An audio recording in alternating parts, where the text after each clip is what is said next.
मला वाटते मुख्यमंत्री महोदय अर्थ खातं स्वतःकडेच ठेवतील, कुणाला देतील असं वाटत नाही.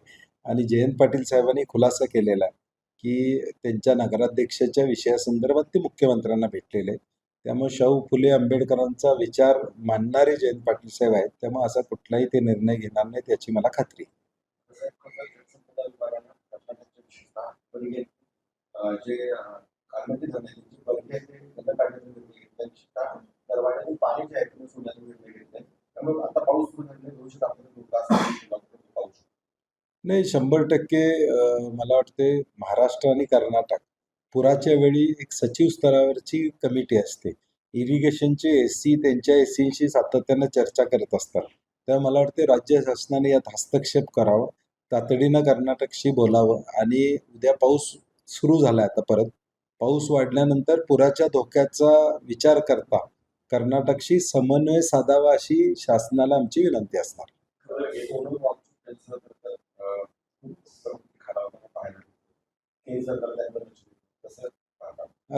आमचे नेते राहुल गांधींनी नीटच्या परीक्षे संदर्भातलं या देशातलं आंदोलन केलं. छात्रों की गूंज या माध्यमातून या देशामध्ये विद्यार्थी विद्यार्थिनींचा आवाज पोचवायचं काम केलं. काँग्रेसची भूमिकाच आहे की धर्मेंद्र प्रधानांनी राजीनामा द्यावा, ही काँग्रेसची भूमिका राहिलेली. आज उपोषणाचा 19वा दिवस या ठिकाणी. अशा परिस्थितीत केंद्र शासन एखाद्याचा जीव गेला तरी चालेल, परंतु आम्ही आमचा निर्णय घेणार नाही, ही भूमिका आडमुठीची आहे, ती निषेधार्थ आहे. आणि म्हणून देशातल्या तरुणांची मागणी आहे की धर्मेंद्र प्रधानांनी राजीनामा द्यावा. आणि त्या मागणी धर्मेंद्र प्रधानांच्या राजीनाम्याची मागणी आम्ही केलेली आहे. आता सगळ्या संघटना हे करतात, केंद्र शासनाने त्याची दखल घ्यावी अशी आम्हाला अपेक्षा आहे.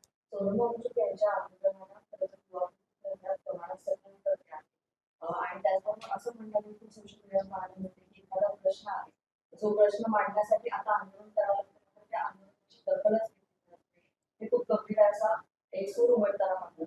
नाही, काही होऊ दे, आम्ही 5वी बहुमताच्या जोरावर खासदार फोडू शकतो आणि आमचं बहुमत टिकवू शकतो, हा जो आत्मविश्वास भाजपला आलेला आहे त्याचा हा परिणाम आहे. परंतु या देशामध्ये ज्या ज्या क्रांत्या घडलेल्या आहेत त्या आंदोलनातूनच या ठिकाणी घडलेल्या आहेत. आणि हे विद्यार्थ्यांचं आंदोलन जे राहुल गांधींनी मुद्दा घेतलेला आहे तो येणाऱ्या भविष्यकाळात या भाजपला परवडणार नाही आहे. कारण की लाखो नाही, कोट्यावधी विद्यार्थ्यांची विश्वासार्हता या ठिकाणी या परीक्षा व्यवस्थेवर या ठिकाणी संपत चाललेली आहे. त्यांचं करिअर उद्ध्वस्त होत आहे. किमान केंद्रानं एक तरी त्यामध्ये निर्णय घेतला पाहिजे. चूक झाली, केंद्र शासन मान्य करते, फेर परीक्षा घेतली. आता याचा अर्थ पहिली परीक्षा चुकली, पेपर फुटला, सगळ्या गोष्टी झाल्या, OMRच्या स्कॅनिंगचा विषय त्या ठिकाणी आला आणि हे सगळं होत असेल तर मग राजीनामा दिला तर या ठिकाणी आकाश कोसळणार नाही. सरकारनं प्रोएक्टिव्हली आमची चूक झाली आणि राजीनामा घेतला हे दाखवावं आणि या विद्यार्थ्यांची विश्वासार्हता पुन्हा संपादित करायची असेल तर राजीनामा हे एकच या ठिकाणी उपाय याच्यावरचा. महिलांची कौटुंबिक शाळांची प्रकरण दोन प्रकार नाही, मला वाटते गृह खात्याला स्वतंत्र मंत्री पाहिजे हे मी सातत्याने सांगत आलेलो आहे. मुख्यमंत्र्यांच्याकडे हे खातं गृह खातं फेल झाले. NCRBच्या रिपोर्टमध्ये असू देत, 2024चा जो अहवाल आला तो नागपूर हे 2 नंबरचं शहर आहे गुन्हेगारीबाबत, जिथं मुख्यमंत्र्यांचं वास्तव्य आहे. मुख्यमंत्री जिथून या ठिकाणी येतात. राज्यातल्या बेपत्ता महिलांचे गेल्या 4 वर्षाची आकडेवारी बघितली तर 15,000 महिला अजून सुद्धा सापडलेल्या नाहीत. आणि म्हणून याकडं स्वतंत्र गृहमंत्री असल्याशिवाय हे गृह खातं व्यवस्थित चालणार नाही आणि कायदा व सुव्यवस्था बिघडत चालली. आज महिला आत्महत्या त्या ठिकाणी करतायत, कौटुंबिक अत्याचार असू दे किंवा आज गुंड हे दुसऱ्या गुंडाला फायरिंग करतात. म्हणजे किती धाडस वाढलेलं, आम्हाला कोणी हातच लावू शकत नाही अशी अवस्था राज्यामध्ये या ठिकाणी झाली. आणि म्हणून मला वाटते की गृह खातं फेल झालेलं आहे हे या सगळ्या कायदा व सुव्यवस्थेच्या विषयावरून दिसून येतं. आता मतदान मिळालेलं आहे त्यांचं, त्यामुळे आता गरज नाही. त्यामुळे आता गरज सरो वैद्य मरो तसं आता त्यांची गरज नाही. त्यामुळे 92 लाख महिलांना आता बाजूला केलं. तुमची KYC त्याच वेळी का केली नाही, तुमची नियमावली त्याच वेळी का केली नाही. कॅगनं देखील या संदर्भात आक्षेप नोंदवलेले. मला वाटते सरकारचा हा दुटप्पेपणा.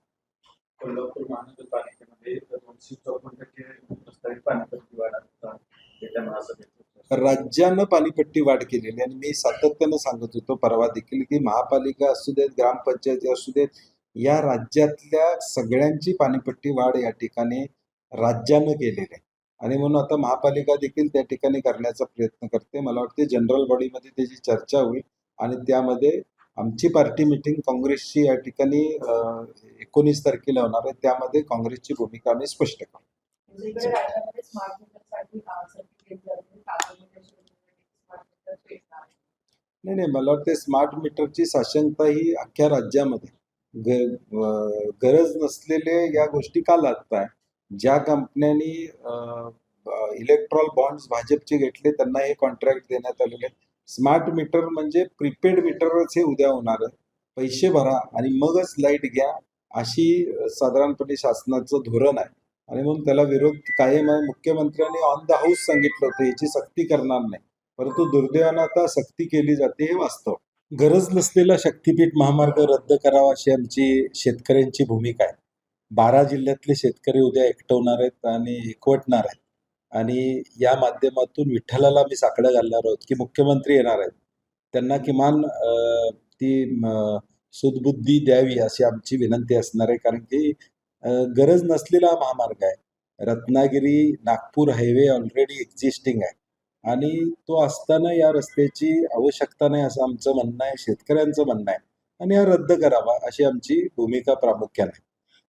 आज राज्यामध्ये राज्याची आर्थिक अवस्था एवढी बिकट आहे, खड्डे भरायला पैसे नाही आहेत, गावागावातले रस्ते खराब त्या ठिकाणी आहेत, पगार वेळेवर होतील का नाही अशी साशंकता निर्माण झाली एका बाजूला, कॉन्ट्रॅक्टरांची बिलं मिळत नाहीत, भरती होत नाही आणि अशा वेळी 1,05,000 कोटीचा खर्च हा या महाराष्ट्राला न परवडणार आहे. त्याच्यापेक्षा उद्योग वाढला पाहिजे, रोजगार वाढला पाहिजे, अशा काही गोष्टी प्रकल्प करा की ज्याच्यातून किमान एक 5-50 हजार तरुणांना रोजगार मिळेल या महाराष्ट्रातला आणि हा गरज नसलेला प्रकल्प रद्द करावा अशी आमची मागणी.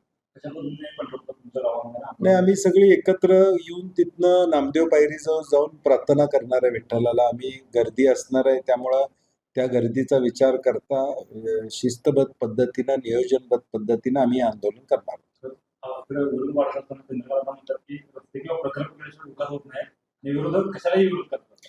नाही, मला वाटते दादांना माझी विनंती आहे की रस्ते पुण्यातल्या रस्त्यांची अवस्था काय आहे ही या ठिकाणी बघावं.